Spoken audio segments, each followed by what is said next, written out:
Welcome to Hadley Presents. I'm your host, Ricky Enger, inviting you to sit back, relax, and enjoy a conversation with the experts. In this episode, reader advisor Tonia Bickford joins us to discuss the National Library Service, commonly referred to as NLS. Welcome to the show, Tonia. Hi, Ricky. Thank you for having me.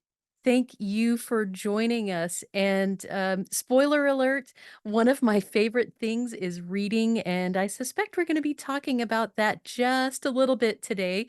So I'm really excited to chat with you and to ask you to share with our listeners all about the NLS. But before we do that, why don't you just give us a quick intro? Tell us a bit about yourself. Sure. Thank you. My name is Tanya. I live in Marquette, Michigan, and I work for Great Lakes Talking Books, which is an outreach and advisory center in the Upper Peninsula of Michigan. We serve 15 counties in the Upper Peninsula and 2 counties in Michigan's Lower Peninsula with talking books and magazines. I've been a reader advisor for Great Lakes Talking Books since 2020. Awesome. And we keep hearing this term reader advisor, and you've mentioned that you work for a library. So I think perhaps if you're listening, you might be putting two and two together about what NLS is. But I'd love to just get your take on this, Tanya, because I know that for people who are new to vision loss, there are all these acronyms that keep getting thrown around, and you might hear NLS, NLS, and people are always so excited when they say it. But you, as a person who's new to all of this, may have no idea what NLS actually means, or maybe more importantly, why you should care. So, what is NLS? Well, NLS to me is a network of people who want to help connect readers with books. The NLS was established in 1931 by the Pratt-Smoot Act with the purpose of connecting the Library of Congress with libraries all over the country to provide books to blind adults.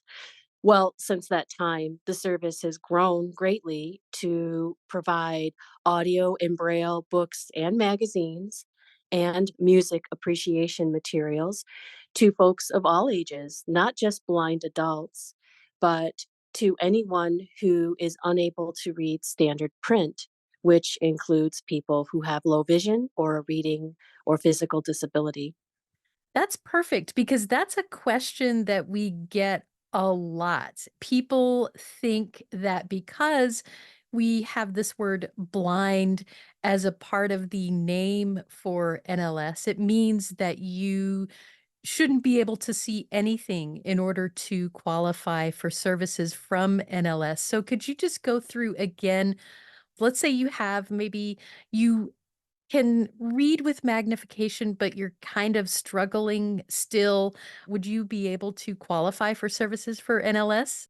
Yes, the service is available for people who are unable to read standard print, which means if you require large print in order to read the book, then you're eligible for our services. If you require a magnifying glass to read a book, then you're eligible for our services. So, yes, that is something that people think, and we work really hard. And thank you, by the way, for having us on your program today as one more effort to get the word out to the community that it's for anyone unable to read standard print, whether they can fix that problem or not using a magnifying glass. That's so important to know because, again, that's one of the questions we get most often at Hadley. So I imagine you do as well. Now, once somebody gets signed up for services, because you do have an application that you fill out, and by the way, we can help you with that process at Hadley. But once someone does go through that application process, the next step is to do the fun stuff, right? To start enjoying those books and magazines. So, what are the ways that people can do that? Because I know everybody is at a different point in their journey with technology or how familiar they are with various things. So, yeah, just curious, what are the ways people can access these books and magazines? I like to call people and talk with them.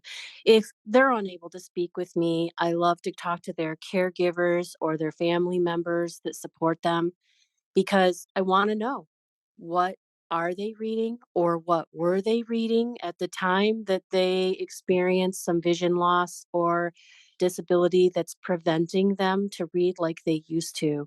What's their passion? Is it science fiction? What is it? And then we talk about the kinds of situations that they have and where they're reading and what they're using to read and the internet access and technology access they have. Whatever they're comfortable with is what we do. So if they think, oh, yes, I have wireless, yes, I have a phone, or yes, I have a tablet, but I don't want to do any of that. I really just want to listen to some books. Well, then the buy mail service is perfect for them. We send them a digital talking book machine, and it has a user guide built into it. What that means is that when they turn it on, any button they press describes itself to them, and it tells you how to use the button and what it does in response. So it's kind of neat. And then we talk about the kinds of books they like to read and how the service works with cartridges working on a turnaround service, which means you never run out of books to read. The books are automatically mailed to you. And then when you return them, we say, oh, this is a cartridge from so and so. We're going to look at their account, see their favorite subjects, their favorite authors. And by the way, if their favorite author has just released a new book and it's available, that's gonna be on the cartridge, it's gonna be a high priority on their list, and we'll make a new cartridge for them and send it to them in the mail.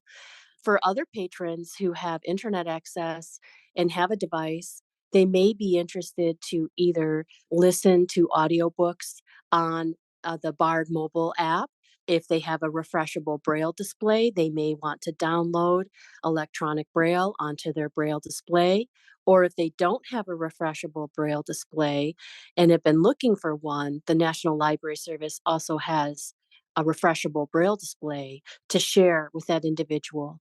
So we talk about what they're comfortable with first and foremost, and then we decide what's the best plan. You don't have to choose just one. You can use the Bard mobile app to download books and magazines on demand when you want them, or you can use the buy mail service right along with it.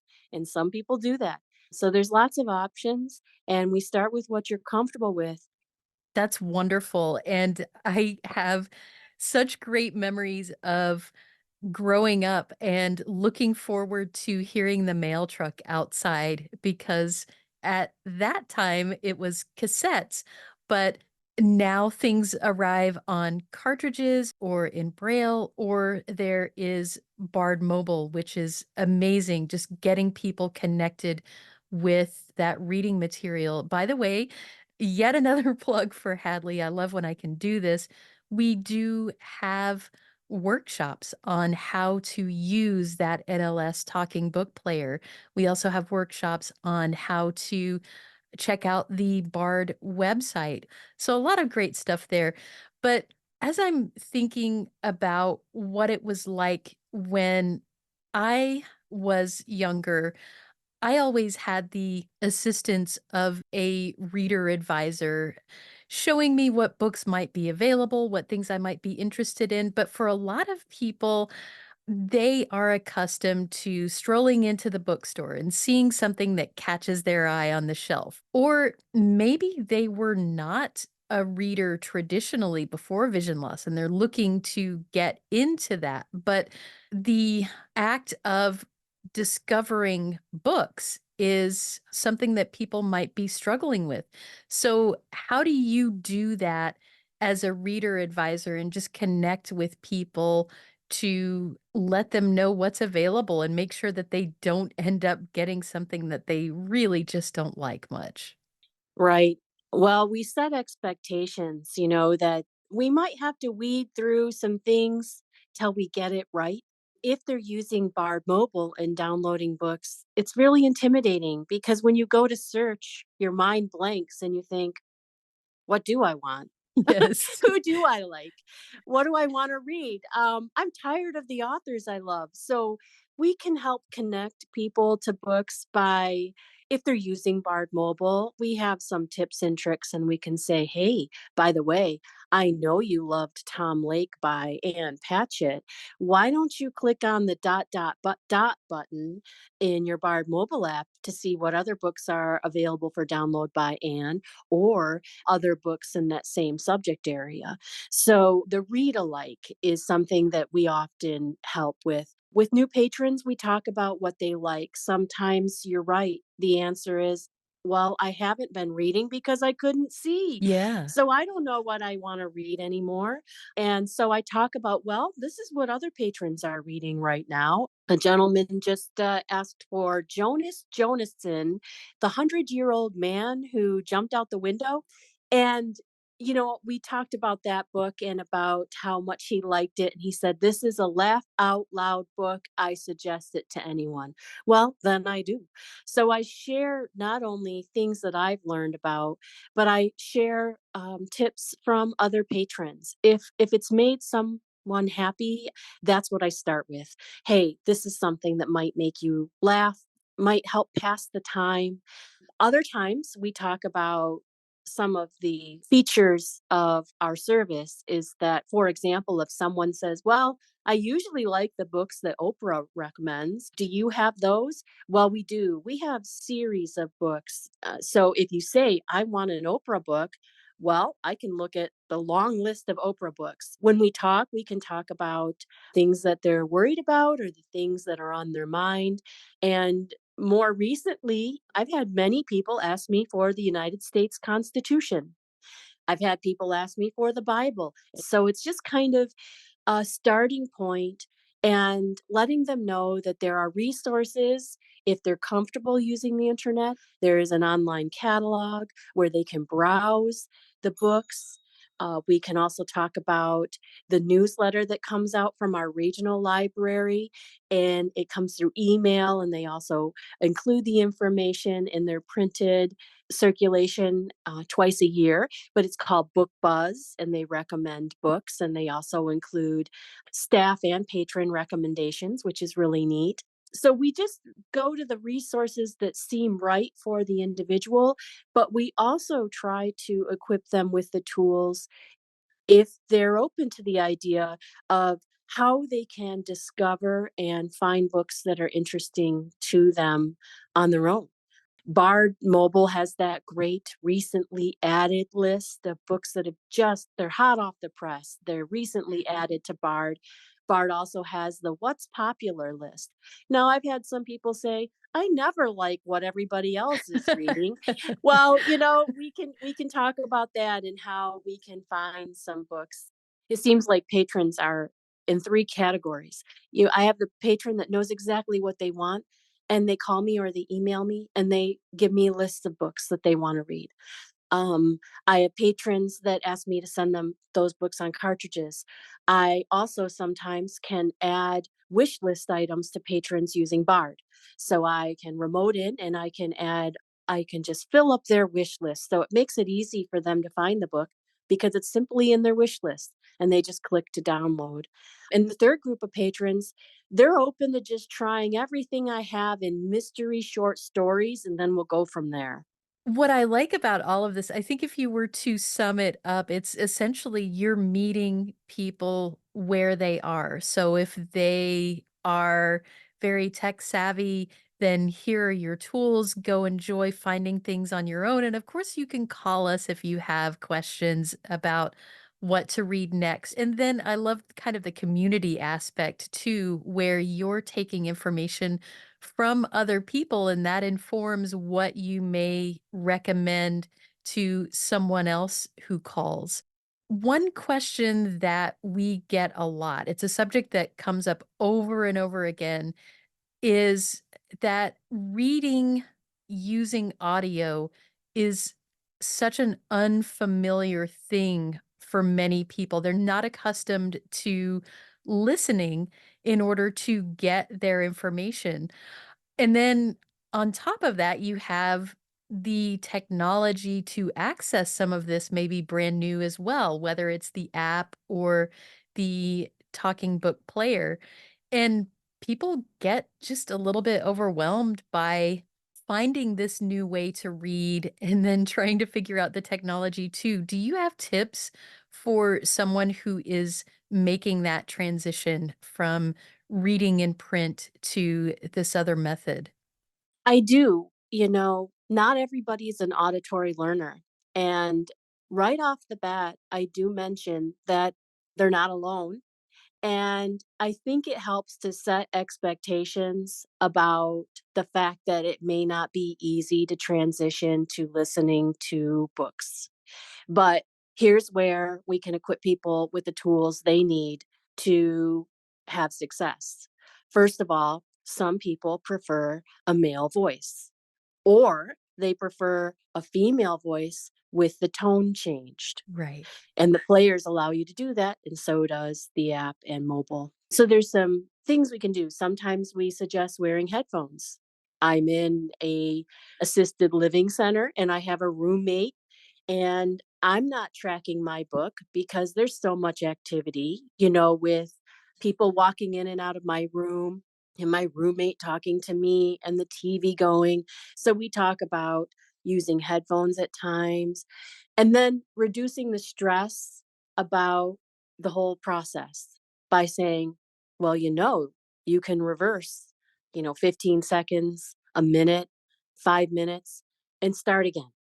If you've lost the pace of the book and the storyline, you can go back. But just knowing, I think just telling people, yeah, this is natural. You're not alone. A lot of people struggle with this because they're just not auditory learners. They were visual learners. And it takes time to adjust to auditory. For my example is when you ask for directions, when someone told you what you needed to do, did you walk away from that person thinking, I have no idea what they just said to me? Or did you go back and say, we need to write this down because I'll never remember this if we don't write this down? Well, there's a tip for you that you're a visual person, and it's going to take you some time to adjust to listening to the audiobook and focusing on the words that are being said and the storyline. And some people find a very happy balance between cooking and listening, or between crocheting and listening, or Mhm. sewing and listening, or whatever it is that they're doing. They are actively listening while also not necessarily shutting out the world around them, but they find a balance. And I think a lot of people are afraid to admit that the audiobooks are hard for them to listen to. We have the way to exclude accents. So if someone says, well, I loved that mystery series, but I had a really hard time understanding the narrator. Well, we can work to make sure that the narrators that narrate the books they want to read do not have an accent. If they say to us that they were really upset by something they heard in a book, well, then we can switch and only provide them with rated books. The National Library Service has unrated and rated books. And it's just what's happening. But a lot of commercial publishers are providing audiobooks that are not rated. And so we don't really know what's in them. Sometimes you can guess what's in them based on the author who's written the book. But if someone is really sensitive to what they hear in the books, then we can just limit the list of books that we send them to rated books. And we can then exclude books with strong language or strong violence and that kind of content so that they know when they receive the books that it's something they want to listen to. Another strategy to help with folks who are new to listening to books is not to send them War and Peace by Leo Tolstoy, but to send them something shorter, like perhaps a series of short stories. And then some people, when they don't know what to read, sometimes we talk about what they liked to read when they were young. And a lot of times people say, yeah, I would really love to reread Island of the Blue Dolphins or The Red Pony by John Steinbeck. You name it. Sometimes we just start with something they know, and that really helps them sort of adjust because they have a timeline and they have a visual in their mind for that story already. So that's a really good way to acclimate someone to audiobooks. Wow, that's such a great tip for transitioning to take something that you're already familiar with or to just break it into chunks. And I find that I do this when I'm traveling and the world is a little bit frenetic and I know that I'm going to keep getting interrupted with I have to change planes or whatever. Short stories are great because you can come back to them and you haven't lost a lot of time, or it's a little easier to pick up than, like you said, something like War and Peace. So it really does sound like there are so many options for people to jump back into reading if it's something that they are missing. It's so heartbreaking when we hear people say, I am losing my vision and I loved to read, but I guess this is something that I just am not gonna be able to do anymore, and thankfully, we can tell them, "No, that is not something you have to give up," and if you didn't read before and you want to now, you can. So, I think it's evident that both of us are so very thankful and passionate about NLS and what it can provide to people. I feel like we've just really scratched the surface, though, about what NLS does have to offer. So I'm wondering if you have any final thoughts, any things that you want to leave people with that they should know about this service. You know, you have a person you can call and talk to at your advisory and outreach center. But you also have NLS directly has programs with patrons, and they have a quarterly and monthly program and listserv that are available for their patrons. The quarterly program is called the Patron Corner, and it's a virtual meeting, and it's an opportunity for patrons to ask NLS staff directly questions and listen to other questions other people have. They also have the monthly Many Faces of Bard meeting that allows for folks to learn about Bard, topics in Bard, the future of Bard, and ask questions directly from the NLS staff. As a referral institution, the public libraries across the country should be thanked. We appreciate them so much. They are the primary referring agencies for people who walk up to the circulation desk at their local library because that's where they used to read and Right. say, "Where's your large print?" or "Where are your audiobooks?" And the public libraries, you know, they often mention their collections of audiobooks, which are usually on CD, and they usually mention their large print books, but most times they suggest their Libby app, which is not for all across the country. There might be a variety of ebook and audiobook providers working with your local public library, but they mention, "We've got this." So they've got some great tools themselves. So, but the public libraries, I don't know what we would do without them because they are the ones that connect us to people who are struggling. And you asked earlier about people who, you know, are unable to read like they used to and think, well, I can read with a magnifying glass. I don't need the service. But if you ask that person the question of, can you read as long as you used to read? Are you able to get as far as you used to read? You know, and usually I get the answer of no. You know, I used to read all night long and now I can't read for about, oh, you know, I can only read for an hour. And, but that's okay. I can still read. But the key point is, can you read like you used to? Even if you have a magnifying glass and even if you're using large print, can you really read like you used to read? If the answer is no, well, then please call us. I love that. Just putting people in touch with that material in a way that, again, is it becomes comfortable because you don't want reading to be a struggle. Reading is a joy, and anything that we can do to put people in touch with resources that let them do that, we're all about that. Tanya, thank you so much for sharing about NLS and what you do to help your patrons and just the things that are available. Hadley does have a monthly discussion group called Book Nook, where bookworms get together and talk about various topics related to reading. And if you have questions about NLS or if you'd like help filling out that application, please do call us at Hadley. We're happy to help. And if you happen to be in Tanya's neck of the woods in the Upper Peninsula of Michigan, then contact that library. If not, we'll help you get in touch with your local branch. Thank you again, Tanya, for stopping by. It's been such a pleasure and so informative. Thank you for having me, Ricky. I really appreciate the opportunity to talk about this service. Got something to say? Share your thoughts about this episode of Hadley Presents or make suggestions for future episodes. We'd love to hear from you. Send us an email at podcast@hadleyhelps.org. That's podcast@hadleyhelps.org. Or leave us a message at 847-784-2870. Thanks for listening.